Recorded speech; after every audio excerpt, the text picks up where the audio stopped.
예, 오늘 하나님의 말씀은 누가복음 16장 19절에서 31절까지 말씀입니다.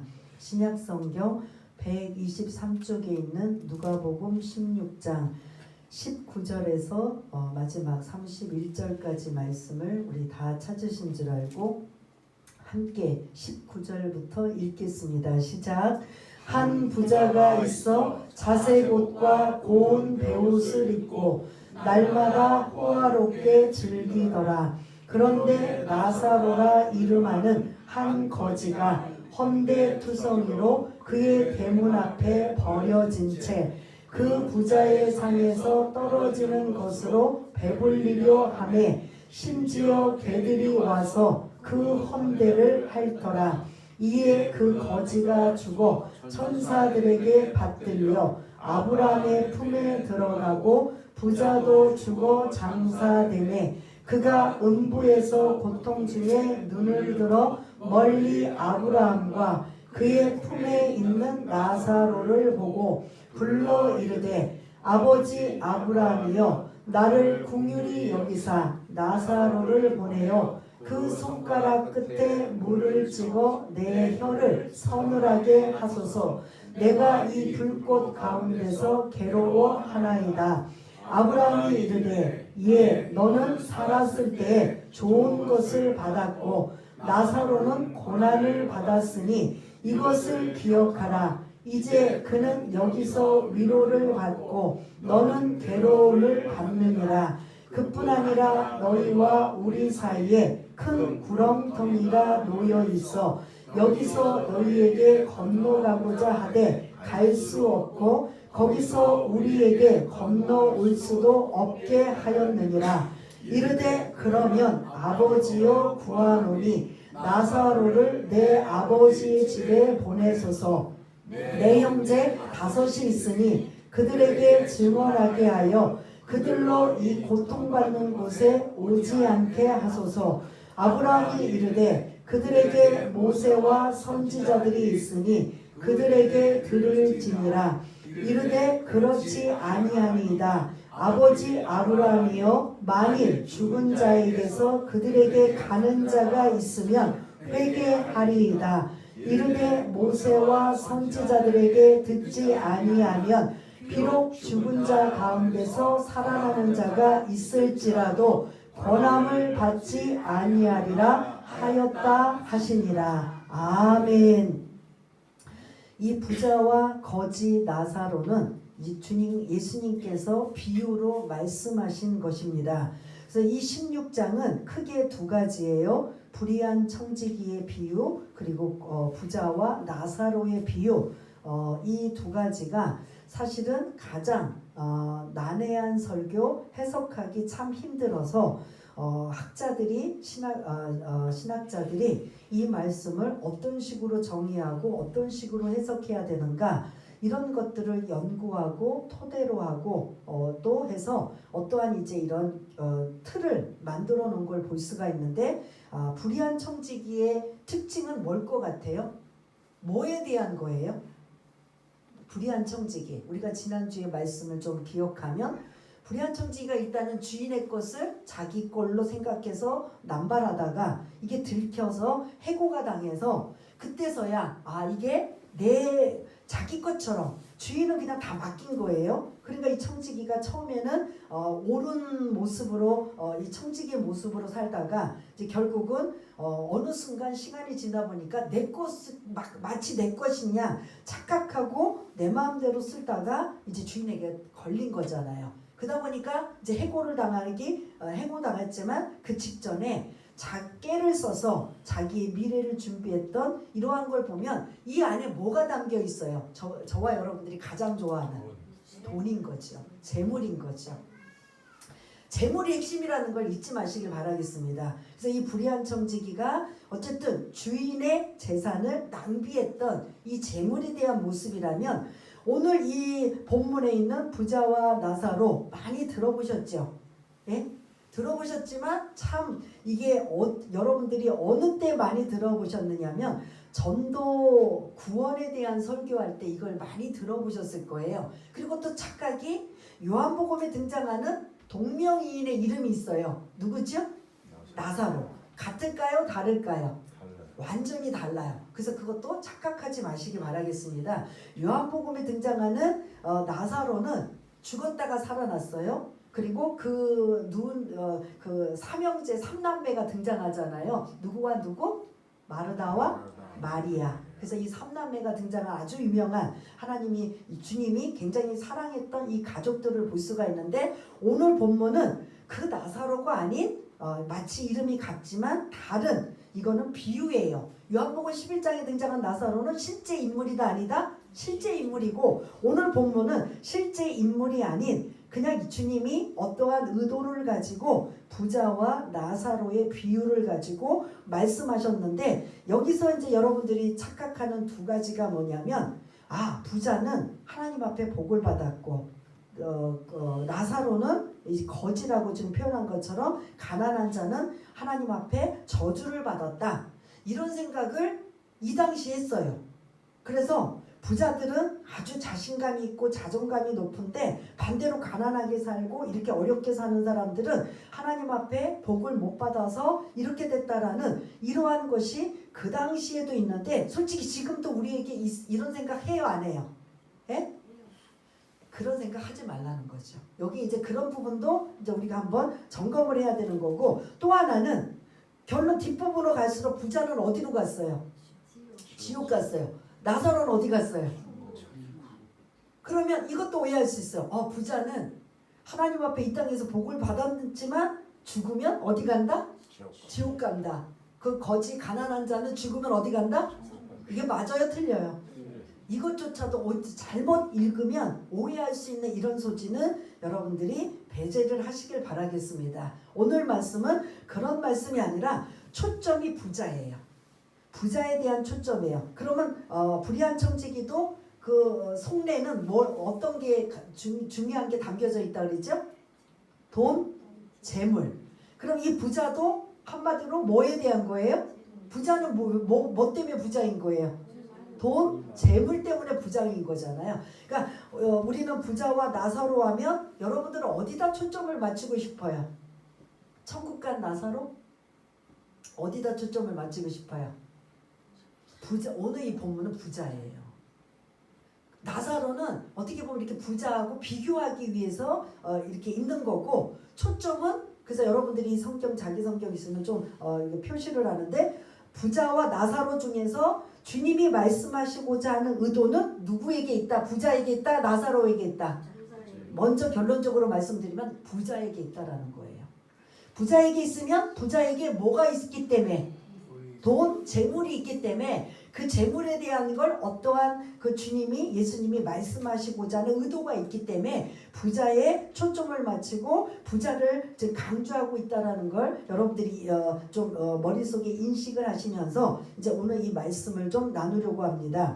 19절에 보면 부자의 모습이 나와요. 부자는 말 그대로 재물이 많은 사람이에요. 돈이 많은 사람이에요. 근데 이 부자가 어떤 모습으로 살아가고 있는가 읽었지만 19절 한번 읽어보겠습니다. 시작. 한 부자가 있어 자색옷과 고운 베옷을 입고 날마다 호화롭게 즐기더라. 아멘. 자색옷은 그 당시에 우리도 옛날에 백이민족 하지만 사실은 이 백이민족은요 물감이 없어서도 더 백이민족이에요. 물감이란 자체가 엄청 비싸기 때문에 지금은 뭐 이렇게 저처럼 이게 자색옷이네요. 그러고 보니까 왕족이나 입는 그러니까 이 구약에서 보면 자색옷은 왕족이나 귀족이 입어요. 지금 뭐 우리 권사님도 약간 자색옷이고 저는 비슷한데 지금은 뭐 그 흔하지만 구약 이 시대의 자색옷은 물감이 귀하기 때문에 이 물감으로 그런 옷들은 굉장히 고급 옷인데 그 고급 옷도 왕족이나 귀족이 입는 옷이에요. 그리고 고운 베옷은 이집트에서 수입해온 아주 그냥 부드러운 이러한 옷인 걸 볼 수가 있는데 한마디로 이 자색옷과 고운 옷은 상위 1%에서 3%가 입는 옷이라는 소리예요. 이거 그냥 부자도 입는 게 아니라 아주 그냥 최고 부자. 그럼 지금식으로 말하면 뭐를 입는 사람들이 부자일까요? 우리는 이런 거 싼 거예요. 굉장히 싸고 시장에서도 살 수 있지만 진짜 부자들은 우리나라의 그또 이게 이제 너무 이게 국내산 갖고는 양이 안 차니까 뭐 하지요? 명품 아주 딱이에요. 명품도 어디 거 이렇게 특정 이제 그 있잖아요. 상호가 있잖아요. 그것만 뭐 이렇게 재벌들이나 뭐 이렇게 연예인들 보면 항상 이렇게 뭐 그 명품들을 입잖아요. 명품들을 신고 입고 핸드백을 갖고 있는 걸 볼 수가 있는데 그 당시에 이 부자가 그렇게 지금 그런 옷을 입고 매일 날마다 뭐 한다고 했죠? 호화롭게 즐기더라. 매일매일 잔치를 여는 거예요. 매일매일 파티를 지금 식으로 말하면 명품 옷을 걸치고 매일 파티를 여는 거예요. 매일 그것도 뭐 일주일에 한두 번이 아니라 날마다 매일매일 파티를 잔치를 열기더라. 그럼 잔치에는 뭐가 반드시 따라와요? 예? 잔치에는 음식이죠. 음식이 막 매일 하니까 뭐 매일 뭐 고기와 산의 진미가 늘 끊임없이 끊어지지 않는 이러한 일들이 이 부자의 집에 이러한 모습이라는 거죠. 첫 번째, 돈이 많으니까 옷도 아주 최고의 좋은 옷을 입고 명품 옷을 입고 그 다음에 각종 좋은 음식을 매일매일 잔치를 파티를 하면서 열고 있는 이 부자가 있다라는 거죠. 그럼 여기까지 보면 이게 뭐가 그렇게 나쁜데 지옥에 갔을까? 라고 생각을 할 수도 있을 거예요. 근데 문제는 20절 21절에 그 집 앞에 누가 지금 등장하냐면 우리 20절 21절도 읽었지만 한번 두 절이지만 한번 읽겠습니다. 시작. 그런데 나사로라 이름하는 한 거지가 헌데투성이로 그의 대문 앞에 버려진 채 그 부자의 상에서 떨어지는 것으로 배불리려 하매 심지어 개들이 와서 그 헌대를 핥더라. 아멘. 반대 비교할 수 있는 나사로가 지금 등장해요. 나사로는 일단은 직업이 뭐다? 직업이라고 표현하기 그렇죠. 뭐 하는 사람이다? 거지. 그 다음에 이 사람의 지금 몸 상태는 어떤 상태다? 헌대투성이가 악성종기예요. 몸에 그냥 종기, 고름 막 이런 것으로 막 그냥 고통을 당하고 있는 이런데 이 사람이 지금 누구 대문 앞에 있어요? 부자의 대문 앞에 어떤 상태로? 대문 앞에 어떤 상태로? 예? 아니 그러니까 그대로 대문 앞에 뭐한 상태로? 그럼 이게 본인이 했어요? 누군가가 여기다 버려진 것 같아요? 누가 갖다가 놓은 것 같아요? 누가 갖다 놓은 거죠. 그러니까 이 예수님 당시에는 사실은 이렇게 부자는 상이 제가 1%나 3%라고 했으면 손가락 꼽을 정도로 많지 않다라는 소리예요. 대다수는 다 뭐하고 산다? 먹고 살기도 힘들고 자기 먹고 살기도 힘들어요. 그런데 자꾸 눈에 이 나사로가 그 먹고 살기 힘든 사람 앞에 자꾸 언절거리면 도와주고 싶은데 도와주지도 못하면 마음이 불편해요? 안 불편해요? 그러니까 그 사람들이 어떻게 할 것 같아요? 매일 날마다 잔치하는 부스러기든 음식 찌꺼기든 뭐든지 배나 굴지 말라고 이 사람을 들어서 어디다 갖다 놓는다? 이해가 되시나요? 네? 그런데 이걸 부자가 알까요? 모를까요? 네? 뒷부분에 보면 알아요. 나사로의 이름도 알고 자기 집에서 그렇게 했던 것도 문 밖에 있었던 걸 알아요. 이게 한 번이면 모를 수도 있지만 매일 문 앞에서 이런 모습이면 알까요? 모를까요? 조금 정리해드리면 부자는 정말 뭐 부족함이 없이 너무나 최고 좋은 명품으로 파티를 열면서 가장 좋은 음식과 좋은 곳으로 매일매일 그렇게 잔치를 벌이고 있는 그 집 문 앞에 거지 나사로가 악성종기 피부병으로 막 잔뜩 그냥 고통스러워하는 그를 버려진 채 그러니까 일반적으로 대체적으로는 평민이고 대체적으로는 자기 먹고 살기도 힘든 사람 앞에 늘 나사로가 얼쩡거리면 이게 사실은 제가 조금 이렇게 여러분들한테 이해를 돕지만 사실일 수 있는 거예요. 거의. 자꾸 여러분들 평범한 사람 집 앞에 자꾸 얼씬거리면 뭘 떠오를까요? 야 매일 잔치하는 집에 거기나 있으면 우리는 먹을 거 없어갖고 있는 거를 줄여서 주고 그냥 아껴서 줘야 되고 나눠서 줘야 되지만 늘 잔치하는 매일 잔치하는 그 집에 있으면 그래도 우리는 못 줘서 미안하고 마음 아프지만 거기서는 그래도 먹을 수가 있지 않아. 그러니까 오히려 그 사람들이 이 나사로를 들어다가 이 문 앞에다가 놓고 가는 상황인 거죠. 그걸 버려진 채라고 표현하고 있다면 21절 그 부자의 상에서 떨어지는 것 부스러기 아니면 음식 뭐 쓰레기 같은 거 이거를 지금 배불리려고 하지만 이것조차도 그들이 인색해서 배불리 먹지도 못하는 상황이 이 나사로의 모습이라는 거죠. 근데 거기다가 또 설상가상으로 걔가 뭐예요?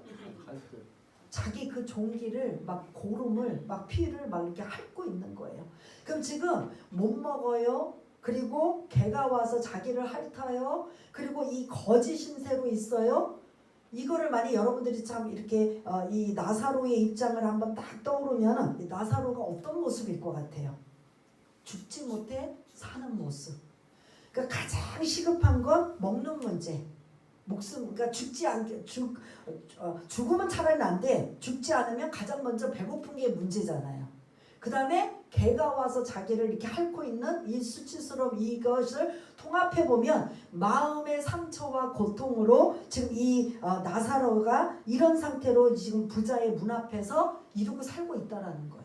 근데 부자는 이름이 없지만 나사로는 이름이 있어요. 이름이 뭐죠? 나사로. 나사로의 이름이 뭐냐면 하나님은 나의 도움이시다. 어떻게 그 이름이 나사로일까? 차라리 부자의 이름이었으면 하나님은 나의 도움이셔서 내가 이렇게 재물이 많고 복을 주셨습니다. 이러면 좋은데 이게 아이러니하게 나사로의 이름이 뭐라고요? 하나님은 나의 도움이시다. 이런 와중에도 이렇게 수치스럽고 배도 골고 이런 마음도 몸도 아프고 고통스러운 이 나사로가 오직 하나 끈은 뭐다? 누구를 붙잡는 거예요? 하나님은 나의 도움이시다는 자기 이름처럼 누구 붙잡아요? 하나님만 붙잡는 거죠. 그러면 부자도 하나님 믿는 사람일까요? 아닐까요? 아니요. 이 본문에 다 믿는 사람이에요. 그러니까 뒷부분에 보면 또 말씀드리지만 아버지 아브라함이요 하고 다 알아봐요.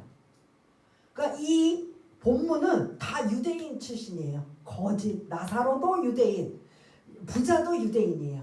그리고 하나님 백성이에요. 하나님의 자녀들이에요. 그런데 하나님의 자녀임에도 불구하고 부자는 날마다라는 속에 뭐가 걸릴 것 같아요? 유대인이면 하나님의 사람이라면 뭐가 걸릴 것 같아요? 날마다 잔치한다.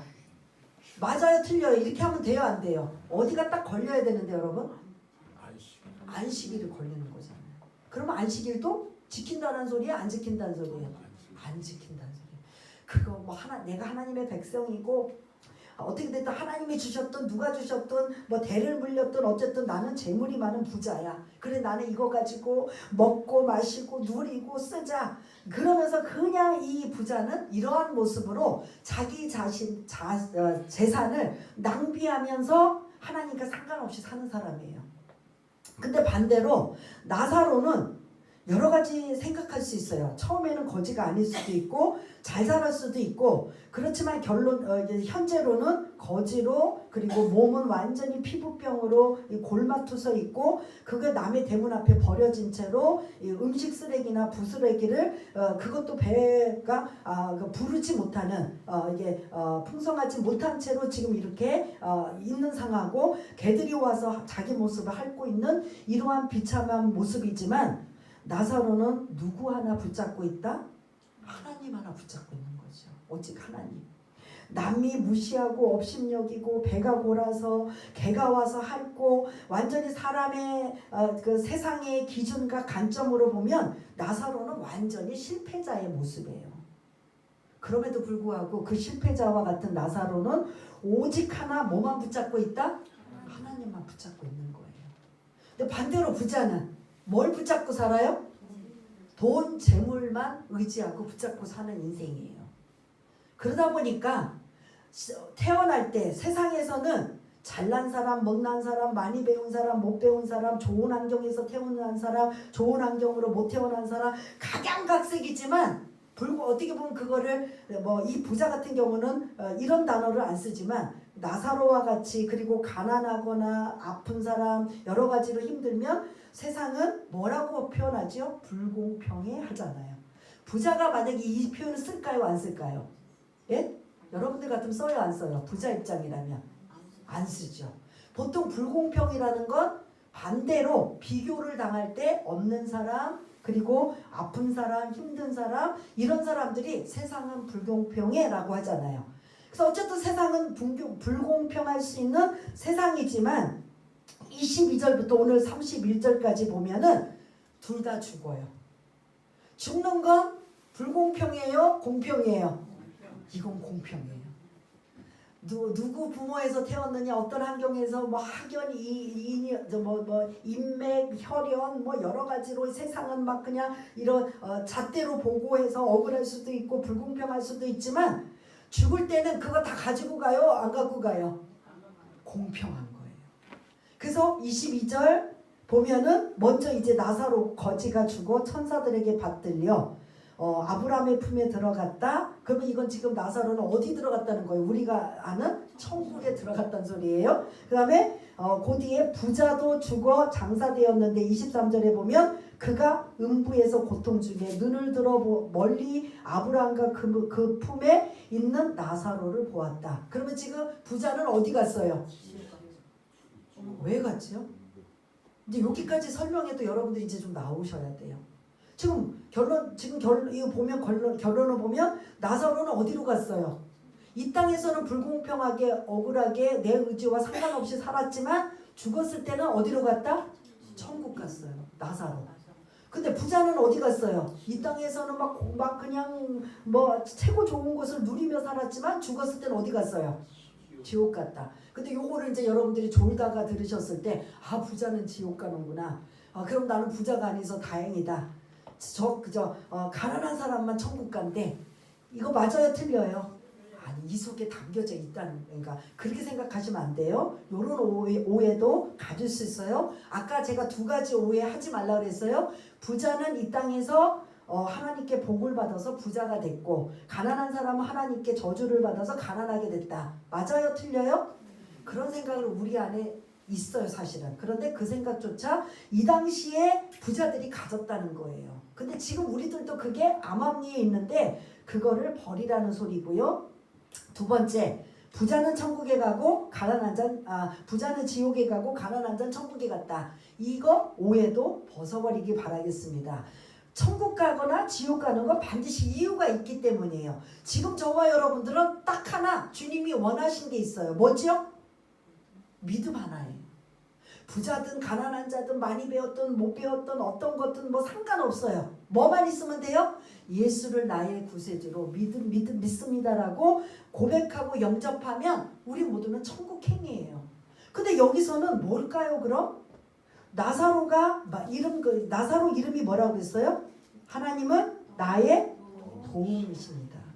그러니까 오로지 나사로는 하나님만 그렇게 사람들한테 천대받고 무시받고 업신여김받고 자기 몸조차도 제대로 이게 정상적이지 못한 이 모든 몸도 마음도 그런 모든 것들이 고난과 고통 속에 있지만 그래도 유일하게 붙잡고 있었던 나사로는 오직 하나님만 붙잡고 있었다라는 거죠. 그 하나님만 의지하고 그 하나님만. 근데 정반대인 부자는 하나님을 의지하고 붙잡았다 있다 없다. 날마다에 담겨져 있어요. 아까 말씀하신 것처럼 날마다 속에 뭐부터 어기고 있어요? 안식일을 어기고 그냥 내 마음대로 내 뜻대로 그냥 이곳에서 그냥 캐세라세라 그냥 잘 먹고 잘 살고 매일 그냥 잔치를 하고 자기 재산을 낭비하고 있는 이 속에는 하나님의 백성이지만 하나님이 없었던 이러한 이런 그 유대인들의 이런 모습 속에 이런 나누어지고 있는 걸 볼 수가 있습니다. 24절부터 31절까지는요. 지옥 간 부자가 자기가 이 천국에 간 누구를 보았다고 했죠? 그 지금 이거 보면은 믿음의 부자도 뭐다? 안 믿는 사람이 아니고 뭐다? 아브라함을 딱 보고 알았다는 소리예요. 그래서 아버지 아브라함이여라 표현인가? 24절부터 좀 띄워주시면 부자가 천국에 아브라함의 품에 누가 있는 걸 보고 나사로가 있는 걸 보고 부러워하면서 24절부터 31절까지 부자가 아브라함에게 세 가지를 요청해요. 요구해요. 그 첫 번째가 뭐냐면 24절이에요. 24절 좀 길지만 한번 읽어보겠습니다. 시작. 불러 이르되 아버지 아브라함이여 나를 긍휼히 여기사 나사로를 보내어 그 손가락 끝에 물을 찍어 내 혀를 서늘하게 하소서. 내가 이 불꽃 가운데서 괴로워하나이다. 아멘.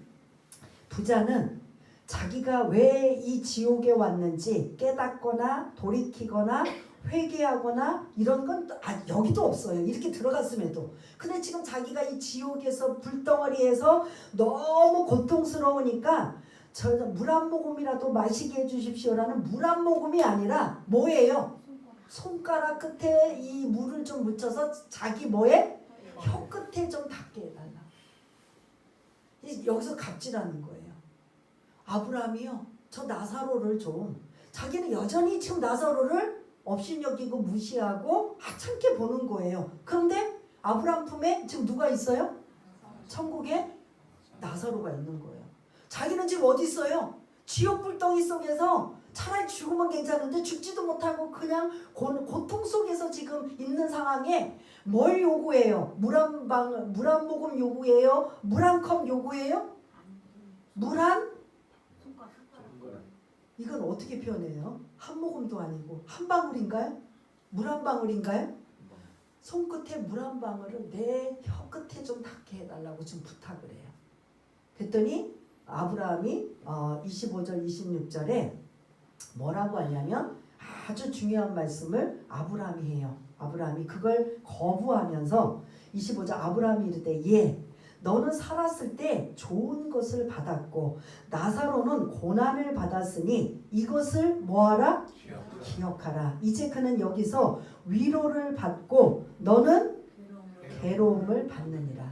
너 부자라는 이 특징과 특성을 가지고 잘 먹고 잘 살고 잔치를 열면서 그 문 밖에 있는 나사로에게 자비 하나 베풀지 않았다는 소리예요. 이해가 되시나요? 하나님이 주신 재물은 엄밀히 보면 누구가 주셨냐? 하나님이 주셨다라는 거예요. 하나님이 주신 재물을 네 마음대로 네 거라고 마음대로 그냥 사치하고 낭비하고 너만 잘 먹고 잘 살고 있지 문 밖에 늘 자비를 구하고 있는 나사로에게 따뜻하게 인격적으로 물 한 그릇이라도 아니면 음식 하나라도 준 적 있느냐? 여기 지금 이 소리를 하면서 마치 이 나사로가 살아생전에 너무 고통을 당했던 걸 아브라함이 지금 위로해주고 있는 걸 볼 수가 있습니다. 너는 살아서 좋은 걸 받았고 나사로는 살아서 고난을 받았지만 그러나 여기서는 나사로는 위로를 받고 너는 괴로움을 받았느니라. 그러므로 너는 그 괴로움, 고통 이제 너는 그곳에서 계속 받아야 하니 물 한 방울이라도 너에게 허용치 않는다. 지옥이라는 곳이 이런 곳이에요. 물 한 방울도 없는 자비가 없는 곳이에요. 사랑과 위로와 끌어안아주고 위로는 천국에나 있는 것이지 지옥은 없는 거예요. 두 번째, 이게 지금 거절을 당했어요. 그런데 이 부자가 두 번째 요구한 게 뭐냐면 27절 28절이에요. 27절 28절을 좀 한번 띄워주시면 여러분들은 이제 눈으로 한번 보시고 이번에도 또 나사로를 보내어서 내 아버지 집에 보내어서 내 집에 아직 형제 5명이 있는데 그들에게 지금 이 상황을 이야기해서 이곳으로 이 지옥으로 이 고통받는 곳에 오지 않게 해달라. 이걸 지금 또 아브라함에게 부탁을 해요. 자기가 지금 어떻게 됐든 이 지금 지옥 속의 고통과 고난을 받고 있는 이걸 어느 것도 허용 못한다면 그러면 내 가족만이라도 이곳에 오지 않게 해달라고 나사로를 좀 보내주세요.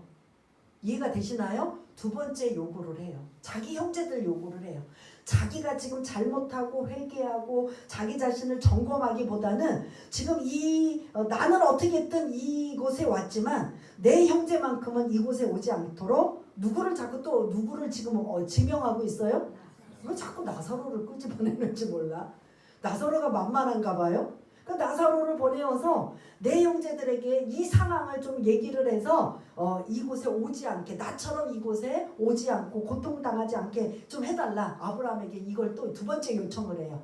그럼 아브라함이 이걸 그 요청을 받아들였을까요? 거부해요. 거기에 그 다음 29절에 보면 얘들아 그 사람들은 모세와 선지자들의 말씀을 항상 듣고 있다. 근데 너처럼 귀를 막고 들어도 뭔 소리인지 모르고 깨닫지 못하면 나사로가 가서 얘기해도 그들은 안 깨닫는다. 그러니 보낼 필요가 없다. 그러면서 두 번째 거절을 해요. 그럼 세 번째 한 번 더 해요. 그만큼 이 지금 부자가 얼마나 고통스럽다라는 걸 여러분 지금 이해가 되시죠? 그 세 번째가 우리 30절인데 30절은 한번 우리가 어떤 그 요청을 아브라함에게 하고 있는지 한번 또 나누겠습니다. 시작. 이르되 그렇지 아니합니다. 아버지 아브라함이여 만일 죽은 자에게서 그들에게 가는 자가 있으면 회개하리이다. 아멘. 지금 두 번째도 야 가나 마나야 보내봤자 그들은 너처럼 계속 안식일이고 말씀을 통해서 들려주고 있는데도 그들이 깨달지 너도 못 깨닫고 왔잖아. 너희 형제들도 마찬가지야. 그러니 너의 말은 거부하겠어 라고 했는데 세 번째는 더 강도가 세요. 그래요? 그러면 기적을 보여주면 그들이 믿을 겁니다. 회개할 겁니다. 기적은 뭐예요? 30절을 보면 어떤 기적이에요? 죽었다가 살아난 사람이 가면 그거 보고 믿지 않겠습니까? 그만큼 이 부자의 간절함은 누구에게 있어요? 예? 누구에게 있어요? 형제들에게 있는 거예요. 자기 형제만큼은 이 고통스러운 지옥에 오지 못하도록 지금 계속 간곡하게 아브라함에게 지금 요청하고 있어요. 그래서 마지막 요청이 뭐라고요? 죽었다가 살은 사람들이 다 알잖아요. 만약 예를 들어 나사로가 죽었다. 사람들 알아요 몰라요? 부자도 죽었지만. 근데 죽었던 사람이 완전히 장사 지내고 완전히 죽어서 이제는 살아날 전혀 그런 기적이 없는 사람이 진짜 기적적으로 살아나서 천국은 이런 곳이고 지옥에 너희 형제들이 너희 형이 지금 지옥에서 고통당하고 있는데 그 형이 부탁해서 내가 왔어. 그러니 너희들은 제발 부자처럼 너희 형처럼 그런 지옥 가지 말고 나처럼 천국 가야 돼. 하나님의 말씀을 귀 기울이고 지금이라도 회개하고 지금이라도 돌이키고 지금이라도 하나님 붙잡아야 돼 라고 말을 해주러 가라. 그것 좀 해달라는 거예요. 그래서 그게 다른 말로 기적을 보여주면 믿음이 생길 겁니다. 우리도 그렇게 할 수 있잖아요. 그러나 성경에 보면 기적은 믿음과 상관관계가 있다 없다? 있다? 없다. 예를 들어서 아까도 말씀드린 거 요한복음 11장에 진짜 나사로가 죽었어요 안 죽었어요? 죽어서 장사 지내고 완전히 썩어 문드러졌는데 3일 만에 완벽하게 나중에 주님이 장례식 때도 안 오잖아요. 그러다가 3일 뒤에 완벽하게 죽어서 이제 완전히 나사로는 죽은 걸로 모든 사람이 알고 있을 때 주님이 오셔서 뭐 하셨어요? 부르셨잖아요. 먼저 하나님 앞에 기도하시고 감사 기도하신 다음에 그 다음에 나사로야 뭐 했어요? 일어나 걸어라. 나와라 했죠. 나와라 그랬더니 진짜 무덤에서 막 둘른 그 세마포에 뭐예요? 이렇게 둘른 이거를 그 상태로 마치 무슨 감시처럼 좀비처럼 무덤에서 나오잖아요. 그러면 본문에서는 비유지만 요한복음에서 실제로 나사로가 죽었다가 살아난 게 맞아요, 틀려요? 이건 기적이에요, 안 기적이에요? 그럼 이 기적을 보면 사람들이 믿어야 돼요? 안 믿어야 돼요? 그러나 대제사장, 종교 지도자들은 예수를 죽이려고 했다는 거죠. 그들은 안 믿었어요. 그 기적을 보고도요. 그러니까 그런 것처럼 기적을 보여주면 그들이 회개하고 돌이키고 나처럼 이 지옥 속의 고통과 이 차라리 한 번의 죽으면 끝나는데 죽지도 못하고 고난과 고통받는 이곳에 제발 내 형제만큼이라도 오지 않게 해달라고 하지만 31절에 아브라함은 기적도 안 믿어. 그러니까 조금 이제 이거를 여러분들한테 쉽게 하면 만일 나사로가 이제 죽은 거 다 알잖아요. 살아서 돌아간다면 이건 기적인 거잖아요. 그래서 그 이야기를 다 해도 그 사람들은 믿는다 안 믿는다? 안 믿어 하면서 지금 부자의 그 세 번째 요청도 뭐한다? 거절한 거예요. 이게 오늘 전체 내용이에요. 정리하겠습니다. 부자와 나사로가 19장 19절 20절 21절에 두 사람을 대비해요. 그 다음 22절부터 오늘 마지막 절까지는 이제 완전히 상황이 바뀌어 죽어서 부자는 지옥으로 나사로는 아브라함의 품 천국으로 들어가는 이거 실제가 아니라 주님이 뭐로 말씀하셨다? 비유로 말씀하셨다. 그러면 아까 처음에도 말씀드린 것처럼 누구에게 초점을 맞추라고요? 부자에게 초점을 맞추라. 부자는 뭐 어떻게 하고 살았다? 자기 재산을 낭비하고 살았다는 거예요. 그러니까 거지가 만일 나사로가 자기 집 문 앞에 없었으면 그래도 나을 거예요. 근데 이게 꼭 나중에 하나님 앞에 꼭 이게 책망받을 것을 선을 베푸는지 안 베푸는지 꼭 테스트하는 것처럼 매일 문 앞에 이 나사로가 와서 구걸하고 있는 거예요. 한 번쯤이라도 제대로 좀 선대했다면, 한 번쯤이라도 제대로 인간 대접을 했다면, 한 번쯤이라도 제대로 좀 따뜻한 음식이라도 좀 먹였으면, 배불리 먹였으면 그래도 말할 자격이나 뭔가 빌미라도 있을 텐데 부자는 그렇지 않았다는 거예요. 자기 재산을 쓸데없는 곳에 낭비했다는 소리예요. 그럼 이 부자는 누군가? 여러분 성경 지금 펴놓고 계시죠? 14절을 한번 우리 보겠습니다. 14절에 이게 대상이에요. 누구를 두고 이 부자 이야기를 하셨는가? 14절 한번 읽겠습니다. 시작. 바리새인들은 돈을 좋아하는 자들이라 이 모든 것을 듣고 비웃거늘. 아멘.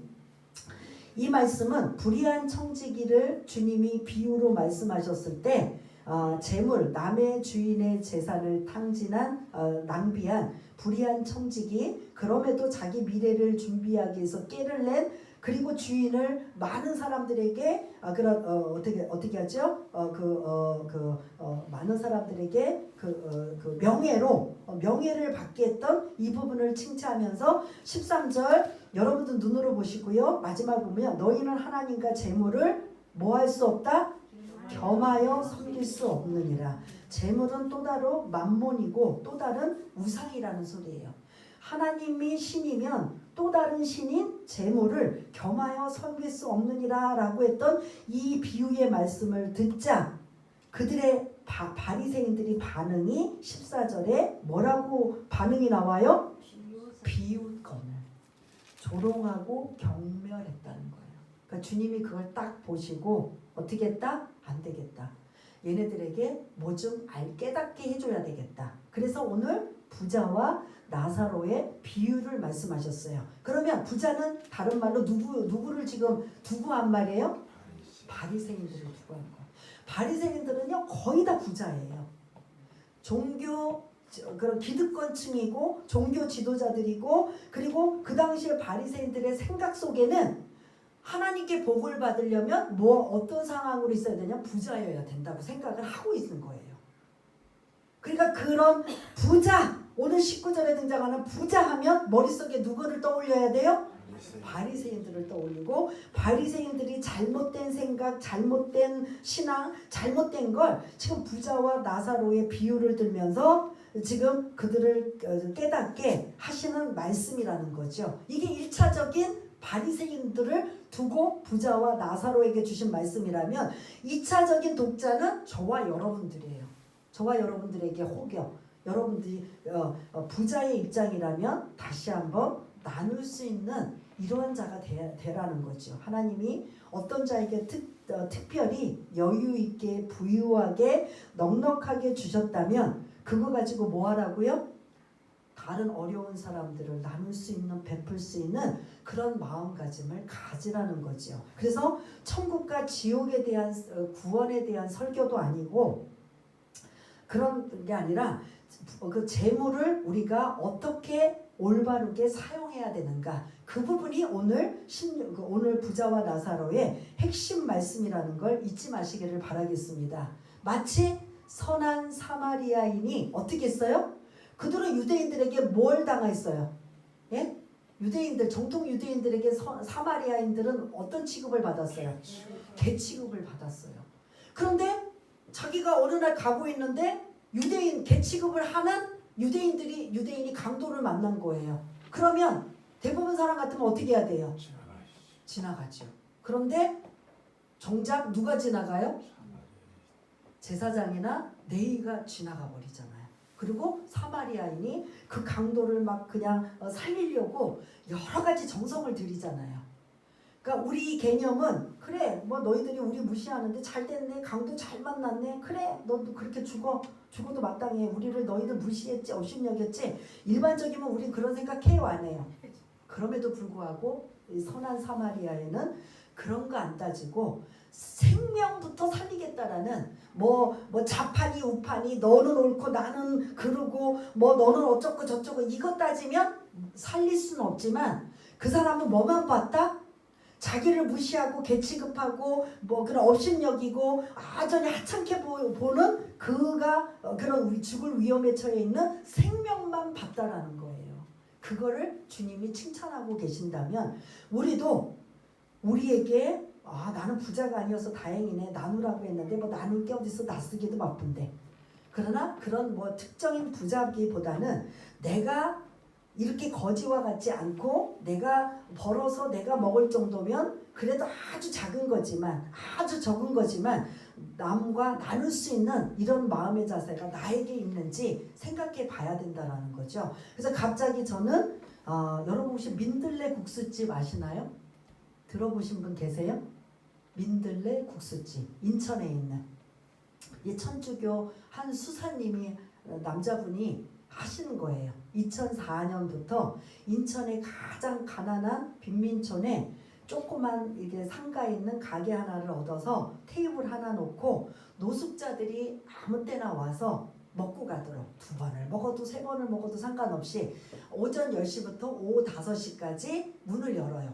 그러니까 고전에는 이제 뭐 음식을 준비해 놓고 10시에서 5시까지 누구나 상관없이 묻지도 따지지도 않고 그 대신 남기지만 말아달라. 막 욕심부려서 남기면 다른 사람이 못 먹으니까 와서 실컷 먹게, 욕심부리고 남겨서 다른 사람이 못 먹지는 않게. 그래서 그렇게 했던 그게 민들레, 처음에 국수로 아마 시작했나 봐요. 그래서 민들레 국수집인데 나중에는 이제 후원이 들어오고 뭐 해서 이제 완전히 그런 한식 백반, 그러니까 한식 뷔페와 같이 이렇게 여러 가지를 더 많이 후원이 들어오다 보니까 많은 사람들이 이제 많은 좋은 음식들을 먹게 되는데 그 민들레 국수집의 그 수사님이 딱 시작부터 뭘 했냐면 정부 지원을 받지 않는다.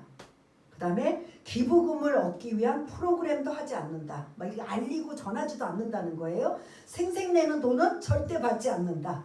왜 그런 사람들 많잖아요. 돈 있는 사람이 이렇게 해놓고 나 이렇게 했느냐 하는 이런 사람 있잖아요. 조직을 만들지 않는다. 그냥 하나님이 그냥 알게 모르게 이름도 없이 빛도 없이 보내주시면 그게 적든 많든 그것 가지고 적으면 뭐 국수고 조금 여유가 생기면 밥을 하고 더 여유가 생기면 고기도 할 수 있는 이런 일. 그래서 여기는 기부금 영수증이 없다라는 거예요. 뭐 이런 그 단체가 아니기 때문에 그렇게 하는 민들레 국수집이 있는데 여러분들 한번 유튜브를 한번 보세요. 굉장히 은혜를 많이 받아요. 그러니까 시간이 가면 갈수록 후원자들이 알게 모르게 막 많이 갖고 와서 나중에는 이제 노숙자들이 옷도 이제 막 제공을 해서 옷도 갈아입고 신발도 새 신으로 갈아입고 먹는 문제 해결하고 코로나 때는 어떻게 했을까요? 도시락을 만들어서 이제 모이는 걸 못하게 하니까 도시락을 나눠주고 그분이 이제 또 어디까지 가냐면 필리핀 빈민촌에 보니까 다들 고생이지만 가장 초점을 맞춘 게 어린아이들. 아이들이 이게 굶어서 못 먹고 이 성장 이게 영양이 불균형하면 아이들이 제대로 성장을 못하니까 아이들을 위한 민들레가 필리핀까지 가서 또 그 일을 하시더라고요. 그래서 참 이 말씀을 묵상하며 그때 그 민들레 국수집이라는 그 수사님이 하고 있는 지금도 그 일을 계속 그 자리에서 하고 계세요. 그 자리를 하고 계셔서 조금 더 여유가 있으면 이제 씻을 수 있는 공간, 그분의 바람은 최소한 노숙자들이 2, 3일은 그래도 주무시고 할 수 있는 거처도 있으면 좋겠다 해서 조금씩 이제 일이 커져서 알게 모르게 지금은 거의 여러분들은 모르시는 게 제가 신기할 정도네요. 인간극장에도 나왔거든요. 그래서 제가 이제 알게 된 건데 민들레 부스집 한번 나중에 한번 쳐보세요. 굉장히 은혜가 돼서 내가 큰 돈은 아니지만 나도 좀 저렇게 하고 싶다라는 실질적으로 하든 안 하든 그런 마음들이 들 정도로 굉장히 그런 모범적인 이러한 선행을 볼 수가 있는데 또 하나의 진짜 부자는 신영균이라는 여기 연세 드신 분들 알아요? 몰라요? 영화배우. 대단하죠. 그 명보극장인가 무슨 극장도 가지고. 그분이 91세인가 90세가 넘으니까 이제 갈 때가 됐잖아요. 본인 자산이 500억이래요. 그럼 여러분 500억 같으면 여러분 같으면 그 500억 뭐 하실 것 같아요? 자손들에게 다 나눠줄까요? 이분은 그 500억을 영아 기금 발전에 그리고 자기가 이제 서울대 모교 그런 또 기금에 그 500억을 다 투자해놨대요. 그리고 내가 죽어서 내 간 속에 뭐만 넣어달라? 성경책 한 권만 넣어달라. 이게 진짜 부자의 모습 아닐까요? 500억이면 우리는 상상을 초월하는 돈이잖아요. 맨날 날마다 잔치를 해도 아마 안 줄어날 정도로 엄청날 거예요. 그런데 그거를 다 노블레스 오블리즈라고 다 그런 남들 위해 또 기금으로 다 내놓고 자기는 그냥 아무것도 갖고 가지 않는다는 그분 신앙이 있을까요? 없을까요? 성경책이니까 신앙이 있는 거죠. 장로님 정도 되지 않았을까 싶은데 성경책 하나만 넣어달라. 그리고 자기 그 재산을 다 사회에 환원한 이런 것을 본다면 아이고 우리는 그렇게 없으니까 못하니까 뭐 나는 상관없어.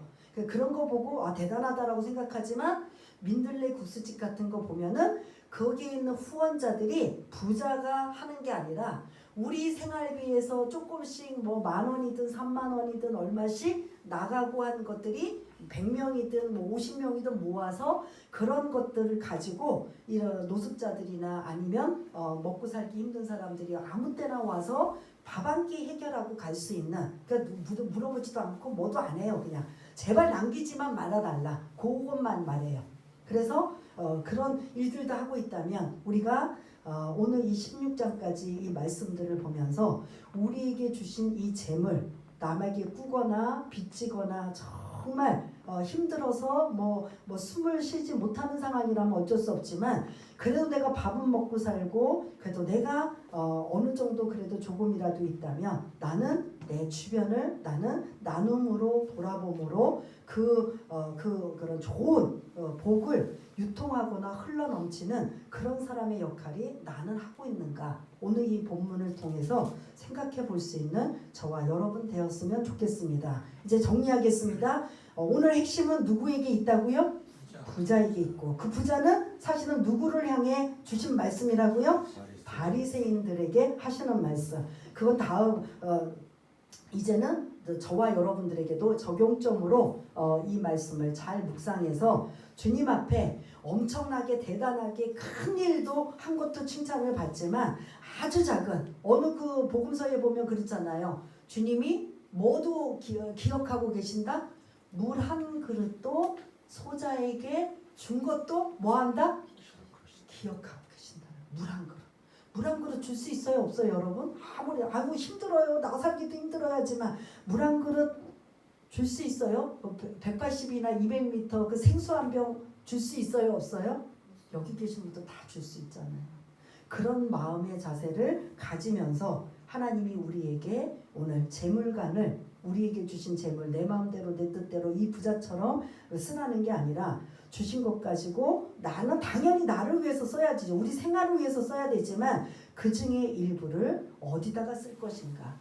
아직도 우리 교회 참 연약하다고 볼 수가 있는데 저희 교회도 어떻게든 선교든 구제원금 여러분들한테 자발적으로 하게 하셔서 구제는 이제 특출나게 많이는 못하지만 선교원금은 거의 우리 재정의 10% 이상을 선교비로 나가고 있습니다. 더 많이 해야 되지만 근데 오늘 금년도 이 말씀을 묵상하면서 야 이거 그냥 말로만 설교할 게 아니라 교회도 구제연금을 걷어서 그게 크든 작든 이거를 뭔가 또 해야 되지 않을까. 다시 한번 이 말씀을 통해서 깨닫게 해주신다면 여러분들이 좋은 또 아이디어를 주셔서 우리 교회에서 나가는 구제헌금을 어떤 식으로 써야 뭐 또 다시 전에 실패했던 쌀을 이제 누구에게 통로가 아니라 직접 뭐 주민센터나 어디로 가서 하든지 아니면 뭘 어떻게 하든지 해서 다시 여러분들의 좋은 이제 구제할 수 있는 그런 아이디어가 있다면 저에게 얘기를 해주셔서 큰 것은 아니지만 작게라도 우리 교회가 할 수 있는 그런 기회가 되었으면 좋겠습니다. 그래서 오늘 이 말씀을 가지고 여러분들이 나는 해당이 안 되나 하지만 성경 말씀에 주님이 물 한 그릇이라도 대접한 것까지도 하나님이 기억하고 계신다라는 걸 우리가 안다면 거창하게 대단하게 엄청나게 500억 가진 사람 이런 것은 우리하고 거리가 멀지만 아주 작은 것도 나눌 수 있는 마음이 나에게 있는가라는 것들을 한번 자신에게 한번 자문제답하면서 하나님이 주신 물질을 이렇게 쓰고 싶습니다라는 마음가짐을 갖고 우리 한번 기도하는 시간을 갖겠습니다. 할렐루야. 사랑이 많으신 하나님 아버지, 오늘 부자와 나사로의 말씀 우리가 잘못 알고 있고 잘못 오해하고 있었던 것, 부자는 하나님께 복을 받았고 가난한 자는 하나님 앞에 저주를 받은 것이 아니람을 다시 한번 생각해보고, 또한 부자는 어쨌든 지옥 같고 가난한 자는 천국에 갔다는 이러한 잘못된 생각도 버리게 하여 주시고, 부자든 가난한 자든 하나님을 온전히 신뢰하고 의지하고 나에게 주신 거 내가 내 것으로 내가 주인이기 때문에 내 마음대로 쓰지만 그 쓰는 것에 정말 하나님이 원하시는 하나님이 기뻐하시는 나눔을 우리는 하고 있는가.